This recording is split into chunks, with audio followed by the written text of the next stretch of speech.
I like explaining complicated things in real estate, and it turns out that the settlement and how it affects sellers is one of those things. I think a lot of people are trying to figure out how to bubble it up and make it simple, but it's not simple, and today we're going to talk about why. So, as a brief overview, for those of you who have not been watching the real estate world, the National Association of Realtors, which I'll refer to as NAR in this video, and most of the franchises, who I will not name because I don't want to get sued, have entered into a settlement that changes how they are supposed to advertise buyer agent compensation with listings and other things, but that's primarily what we're going to talk about here today.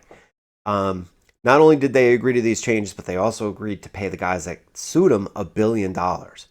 Now, I think what you need to understand as a consumer that the settlement restricts the franchises. They were the ones who were sued, and it restricts most MLSs that are owned by the National Association of Realtors. Most of them are owned by NAR, but not all of them are, and not everyone belongs to a franchise.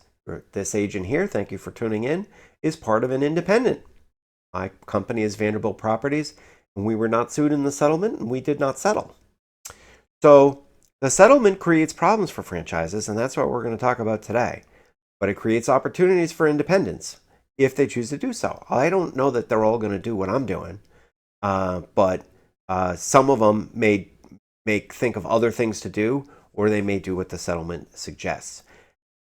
We're going to talk about the settlement changes a little bit, but we're not going to spend a lot of time talking about why the settlement got changed or what it means now going forward. We're not going to do too much of that. Those are really probably separate videos. Each slide I have on here is probably a video in and of itself. But for this one, we're really just going to talk about try to make it quick about the 4 hits here, 4 things that I think every consumer should know. There are 4, so if you decide to exit this video, at least make sure you skip ahead to see all 4 slides. Okay, so for those of you who haven't met me, my name is Matt Heisler. I'm the broker owner of Vanderbilt Properties in Massachusetts. I've been selling real estate for 22 years. I'm not an attorney, so there isn't any legal advice in here, and I'm not a lender. I talk briefly here about lending, but I'm not actually a lender.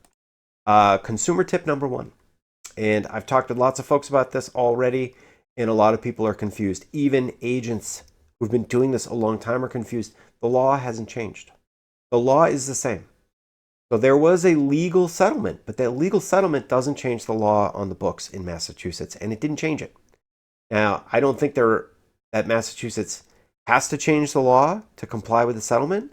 I don't think that they will. There doesn't seem to be any push to do that. But if they do it, it's probably going to take years, because it took years last time. So consumer tip number 1 is the law hasn't changed.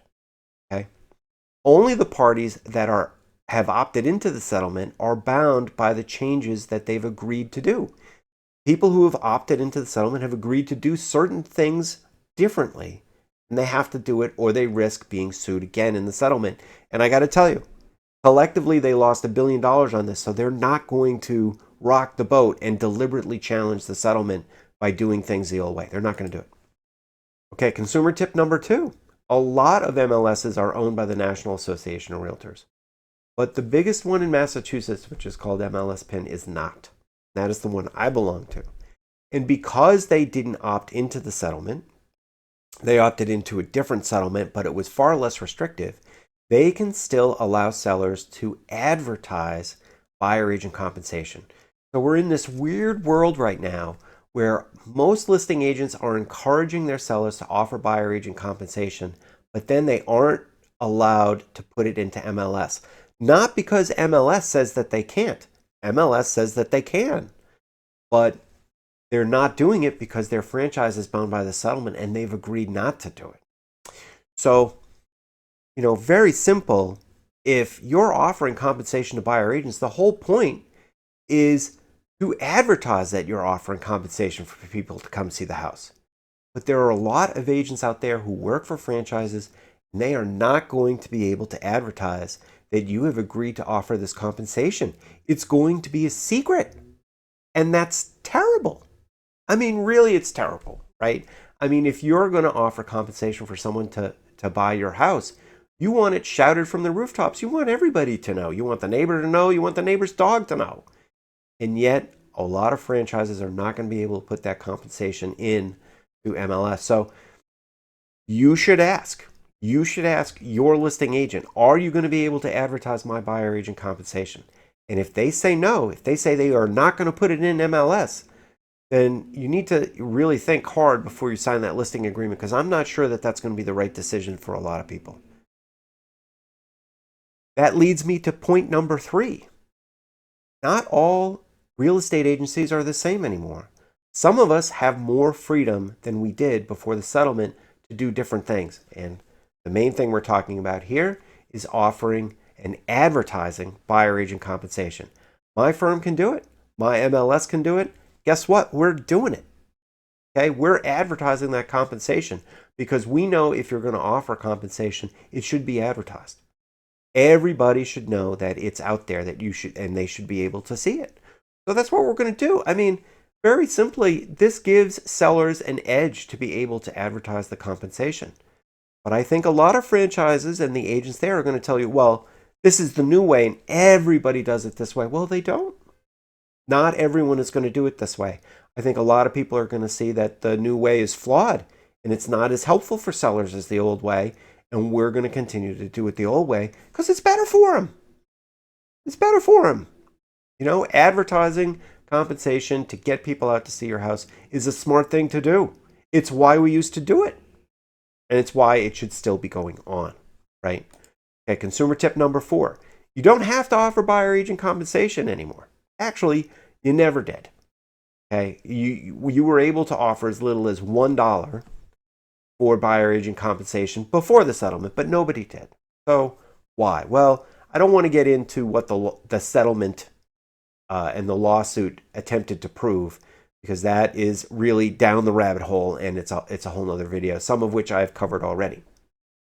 But the truth here is, if you do not offer buyer agent compensation, then there's a couple of problems. The first is that most houses are sold with buyer agents, okay? And you are making it more difficult for them to get compensated. So if the buyer agents can't figure out how to get compensated because you're not paying them, then they may be in a situation where the buyers have to pay them outside of close. Now, this is a very risky thing to ask a buyer to do because house prices are very expensive.